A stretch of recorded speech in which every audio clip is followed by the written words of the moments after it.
Even though you can buy cinch bags online, I have a hard time finding the sizes that I really want a lot of times.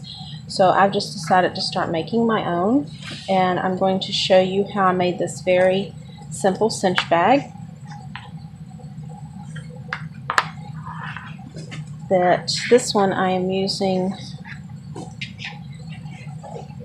for some net tents that we have in our camping bag. And I need to make 5 of these, so I'll show you how they're done. Okay, these are the items that I use, but not all of them are necessary. If you're making the bag for a specific item, it's good to have the actual item that you're making it for so you can measure it. Otherwise, if you just know what size it is, you don't need that. I also have fabric, bonding web, pins, measuring tape. This is a chalk marker for the fabric, cutting items. I'll explain why I have this in just a little while. A straight edge, grommet, and a way to put the grommet in, which is also this, paracord, a lighter, and a cord stop. 3 items that I didn't show that I also used was an iron, a sewing machine, and of course the thread, and then a serger. Now, the first thing I did, because I want to make my bag for this, is you can tell that one end is a little smaller than the other end. So unlike clothing that has to be exact, these don't have to be exact, but I do want it a little snug on the large end. So I start measuring this around, and it comes out to right about 17 inches. Well, if I want a 1/2 inch seam allowance, 1/2 inch on both sides, that's going to give me 18 inches. So I'm going to cut this 18 inches wide. Then, on the small end, I measure across, and it's about 5 inches. Now, if I allow a 1/2 inch seam allowance, that's actually going to pull it into 4 inches. That's what I want to happen. I want the bottom to be in some. I don't want it to be all the way on the outside. That'll help cinch it a little bit better.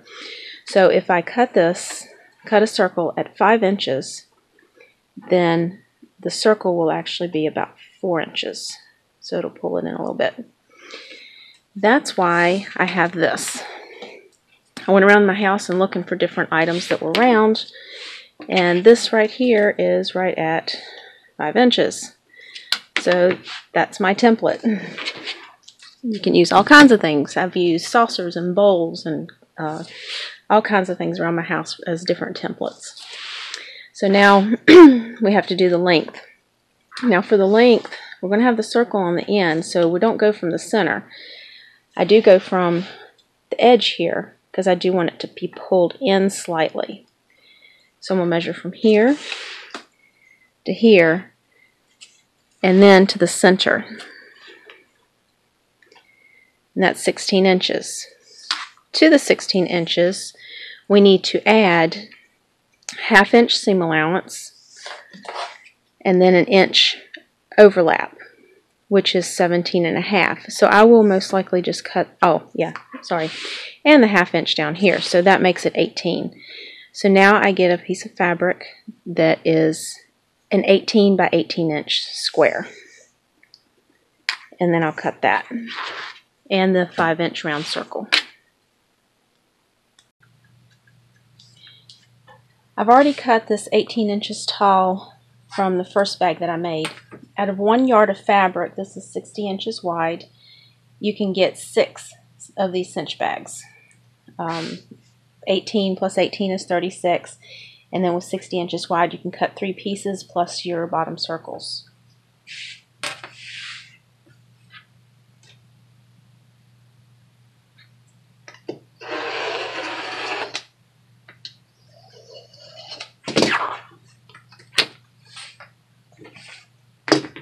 There's the square. Now on this end, I'm going to take my template and make the circle.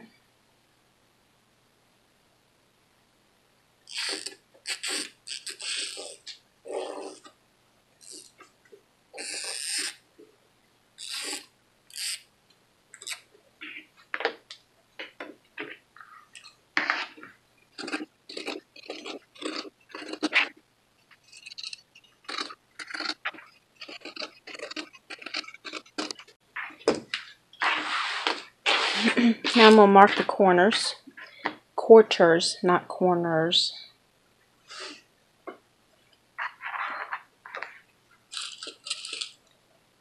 This will help with matching up when I'm putting it on the bottom later.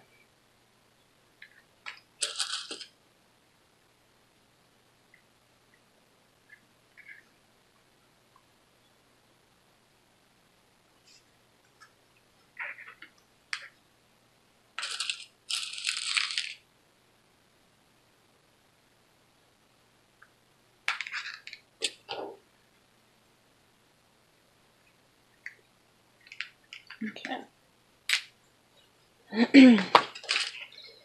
Now with the square, I'm going to take this to the serger and just serge the edges down both sides. I'm not going to worry with the top and the bottom.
Now I'm just going to stitch down the sides with a 1/2 inch seam allowance.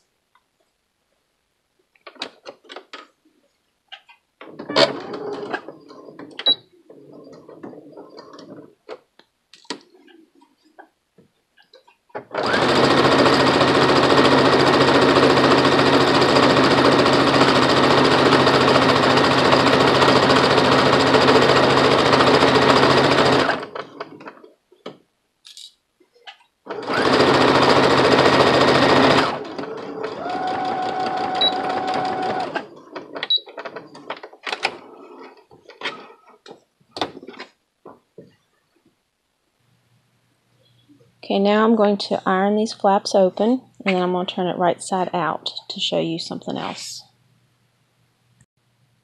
This next step is not necessary, but it could make it easier for you threading your cord in later. Look at your fabric, and if it has a top and a bottom, like this one, generally that's a branch, so this would be the top. Mark the top, and then we're going to turn it wrong side out again, or actually you don't even have to, you can just do it from this side if you can tell where your seam is. These little flaps, just stitch it down the edges for about 2 inches. That will lock them open like this, so that once you start threading in your cord later, whatever you're threading it in with won't get hung in this little pocket as you're going around the perimeter. So that's what I'm going to do now, is just for about 2 inches, I'm just going to stitch these little sides down. Okay, earlier I marked the quarters on the circle for the bottom. Now I'm going to do the same thing for this. So see which way is the top. This is the top. So I'm going to work with the bottom, and 1/4 I'm just going to use as the seam. And I'm going to fold it in half. and mark my quarters. I want to say corners. Match those two up, and then I'll get my other two quarters.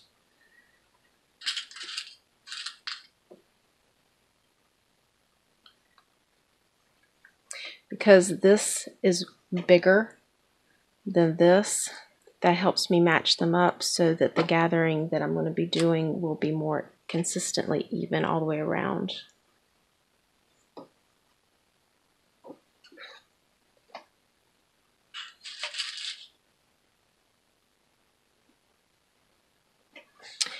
Now most sewing machines, I think, has one of these removable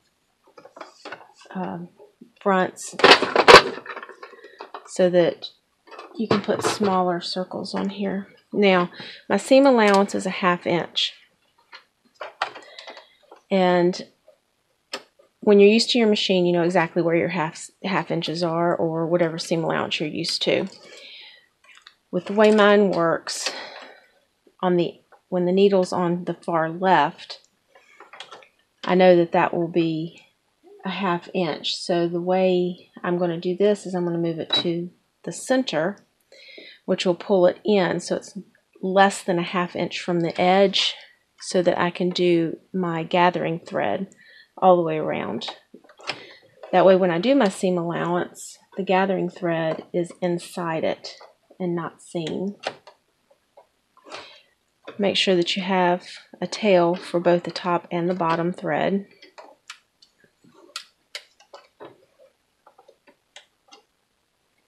I'm going to change my tension from a 4 to a 7 to make it a little tighter. And I'm going to do a basting stitch. So I'm putting this on my longest stitch, which is 5.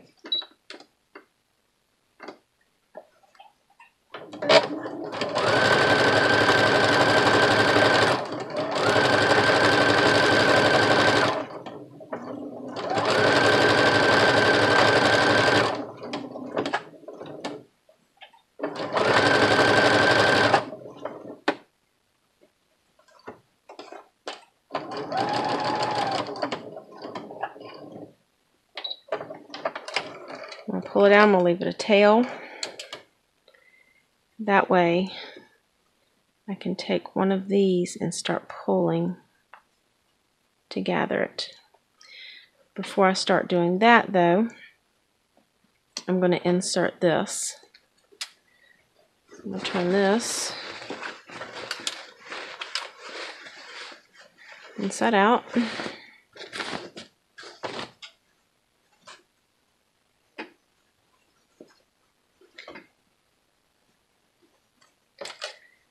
With the right sides of the fabric facing each other, I'm going to pin my quarters.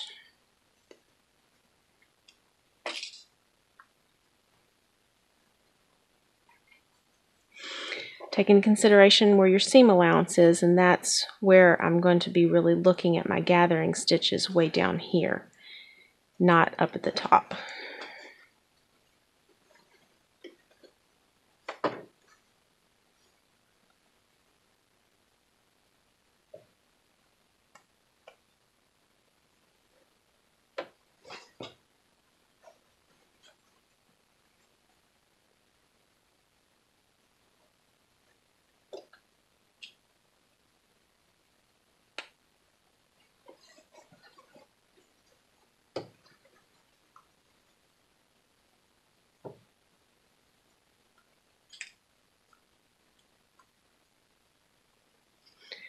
Now that I've got it pinned, I'm going to work on just gently pulling one of these threads and working my gathering all the way around,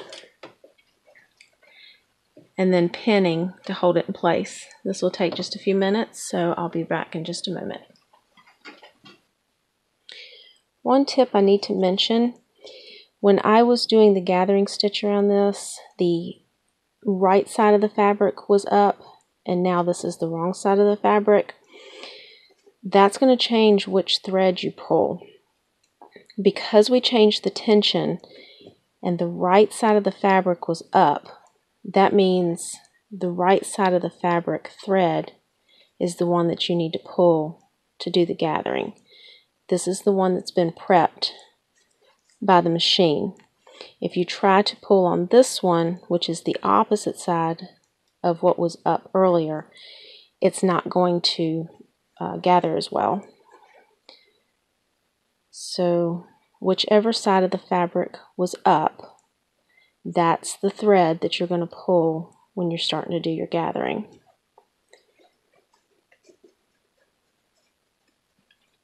And it pulls a lot more easily.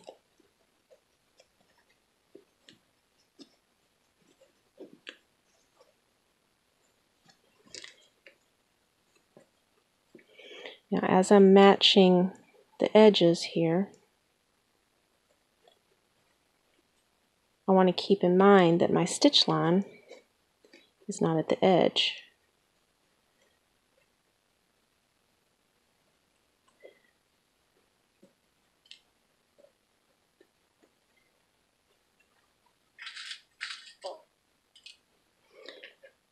My stitch line is actually going to be, or the seam allowance line is going to be below this one.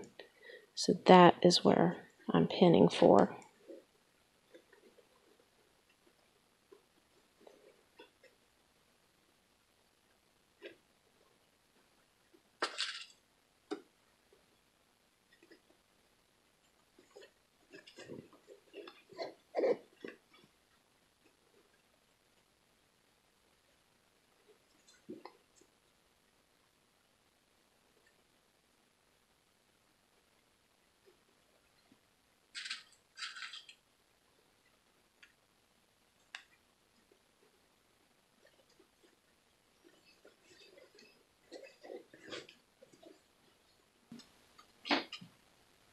Okay, so now that I've finished pinning all the way around, I'm going to adjust my needle back to regular tension and to the left side. That will give me my 1/2 inch. You also want to adjust your stitch length, but my machine automatically resets it when I change the needle position.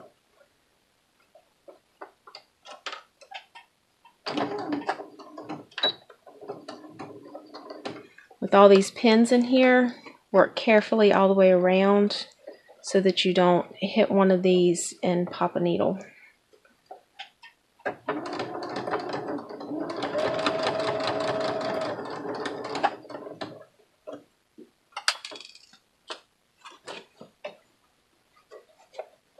Also work with your gathering as you work around as well.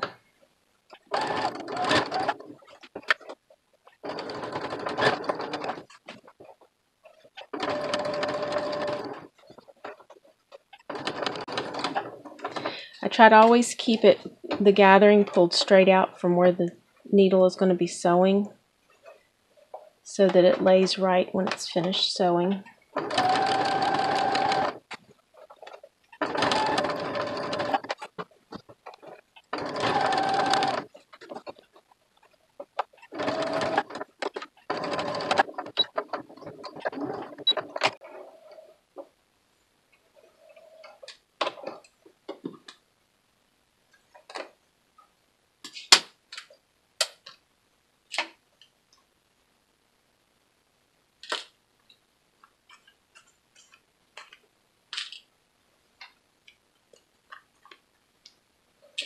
Now, because of the type of fabric this is, you can see it tries to fray a little bit, so I'm going to run a serged edge all the way around. You can do that with your regular sewing machine, depending on whatever stitches you have for your sewing machine. There's different ways of doing that.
Okay, now the next thing I'm going to do with the top edge is I'm going to roll it over just a little and iron it down all the way around.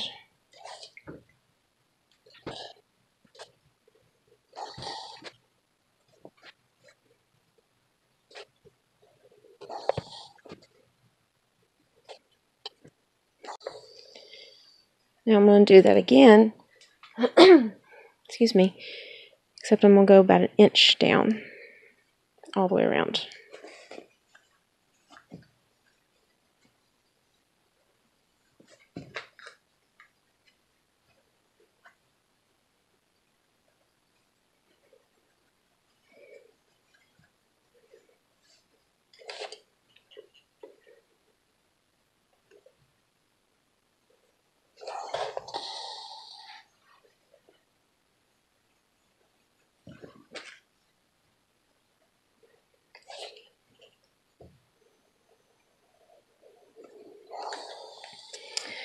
Okay, now I'm going to take my fusible web and a small piece of the scrap fabric.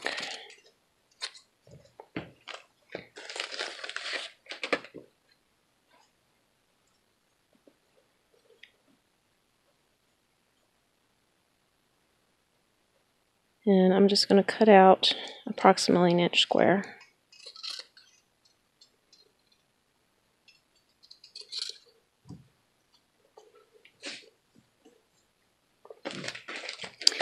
This is where you decide where you want your grommet. Now on this side, let's go ahead and turn it right side out.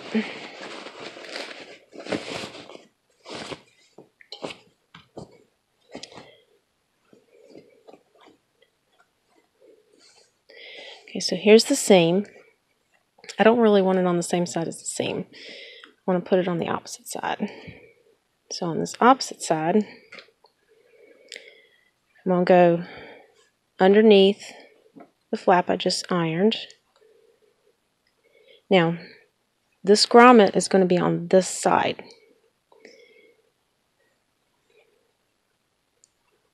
So when I place this right here where the fold line is, I'm going to put this down on the fold line right here and iron it.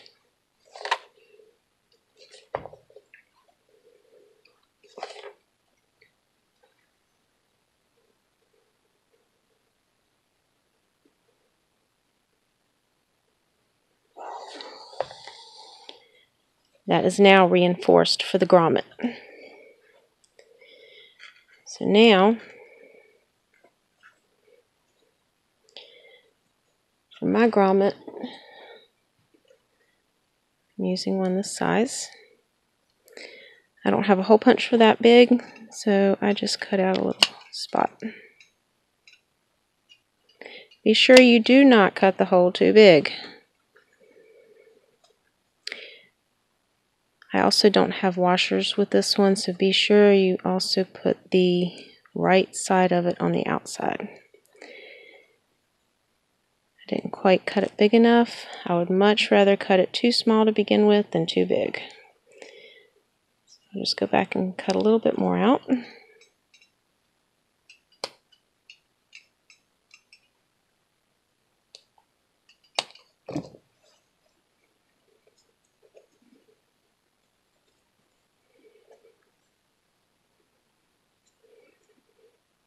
And that seems to be fitting very snugly all the way around.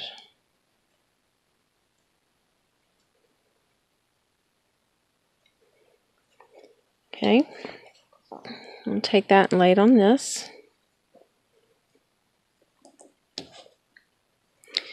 Make sure all that fabric is pushed down good and tight around the base.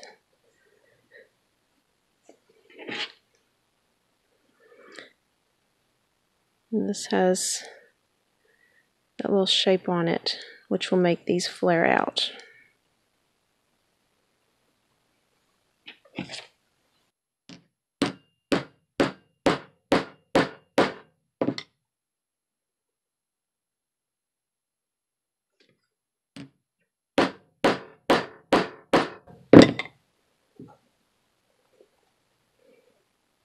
Now they're flared out. So now what we're going to do is stitch down this flap.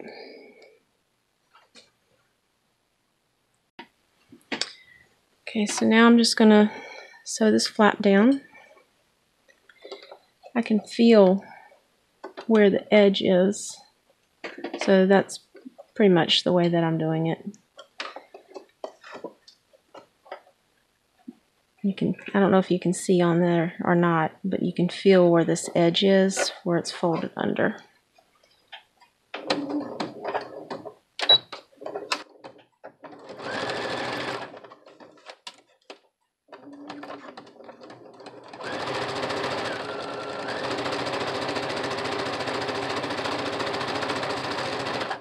When you get to this part, you have to be careful. I don't have the right foot on to go around that, but it works.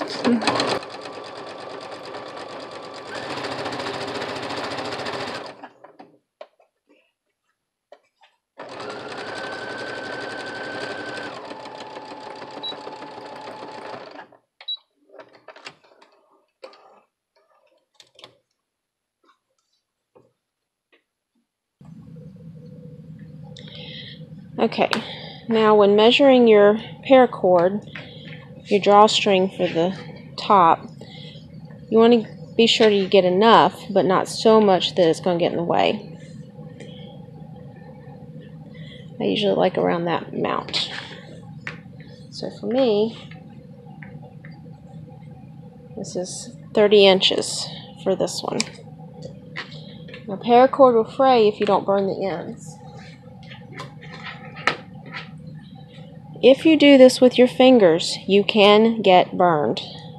I do it just because I'm so used to doing it, but I don't recommend you use your fingers to do this part.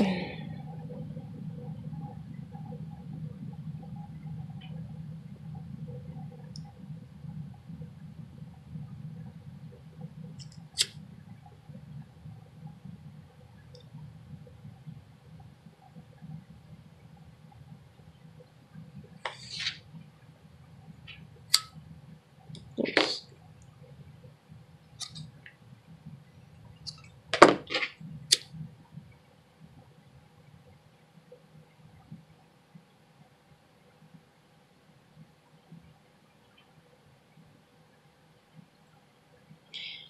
Okay, now once the ends have been sealed well, it's time to thread them into your new cinch sock.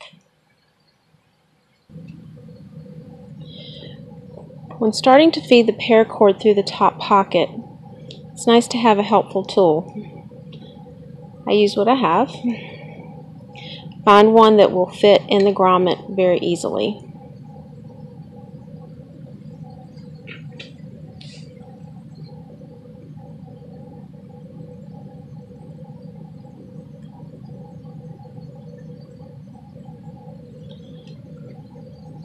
And then just start feeding it through.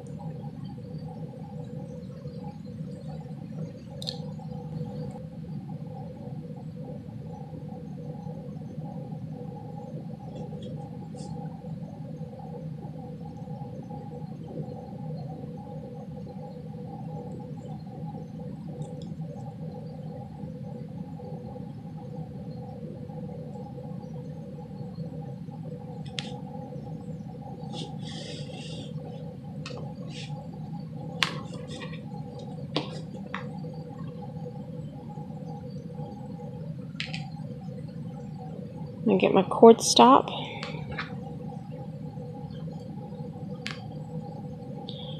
This one's where the spring works. Press it down through the hole.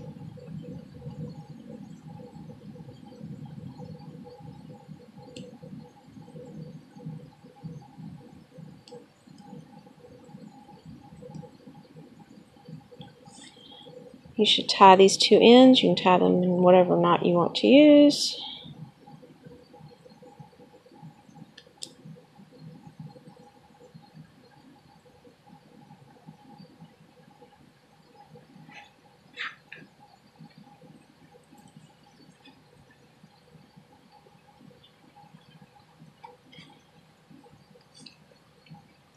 Now you have a new cinch sack.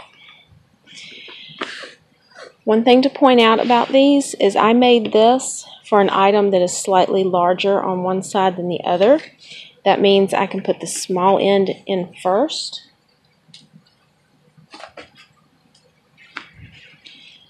It's a little bit smaller down here, so it's easier to get in.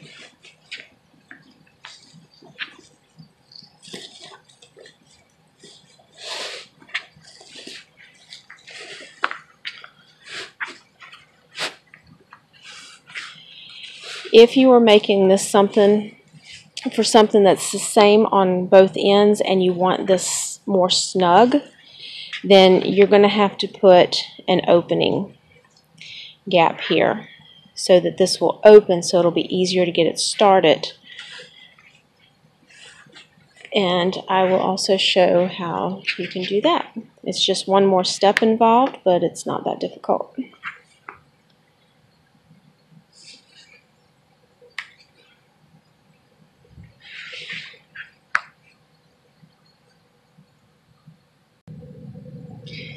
Now, if you want an opening at the top instead of it just being sewn all the way up like the last one, which will give you more leniency for things that you want a little tighter in there. Once you get to this point, I've already cut the size I want it. I've serged the two edges here, determined the top and bottom of your fabric if it has one. Then when you fold it over, before we stitched all the way down this edge. You're not going to do that. Wherever the top is, you're going to come down about 5 inches or 6, depending on how wide you want the opening. And you're going to stitch from that point to the bottom. And you're going to leave this part unstitched. So I'm going to go ahead and do that now. Be sure to lock the thread up here very well, because that's going to be a place of tension. So run your stitches back and forth over this a few times to lock that spot in place. Okay, so now I've stitched from the bottom all the way up to that point, and I've pressed it all the way up. So even though it's not stitched up here, I continued the press seam. So now, once you do the bottom, just exactly the same as the other one, and you fold over, and you fold over, and then stitch this flap all the way around.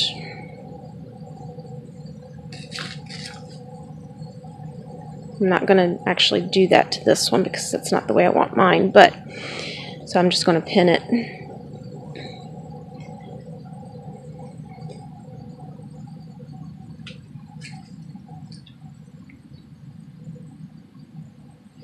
Okay, so once you've stitched it down all the way around, you turn it right side out.